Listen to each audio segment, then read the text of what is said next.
காலை வணக்கம். வாங்க இப்போ நம்ம பார்க்குறது அவுரி செடி.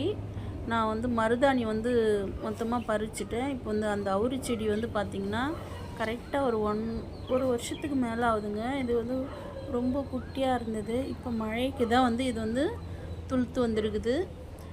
பார்த்திங்கன்னா இப்போ நான் மருதாணி தான் மருதாணி பறிச்சுட்டு அதனுடைய குச்சி நட்டேன். 2 இதுலேயும் நல்லா வளர்ந்து வந்துச்சு. அது எண்ணெய் காய்ச்சறதுக்கு இப்போ அந்த மருதாணி பறிச்சாச்சு. நாட்டு மருதாணியும் சூப்பராக இருக்கும். நீங்களும் மருதாணியெல்லாம் பறிக்கிறப்போ ஏதாவது கிளை உடஞ்சிச்சின்னா நட்டு வச்சுருங்க. சூப்பராக நமக்கு மருதாணி செடி நமக்கு ரெடி ஆகிடும். வீடியோ பார்த்ததுக்கு ரொம்ப நன்றி. வீடியோ ஷேர் பண்ணுங்கள், லைக் பண்ணுங்கள், கமெண்ட் பண்ணுங்கள், சப்ஸ்கிரைப் பண்ணுங்கள். நன்றி, வணக்கம்.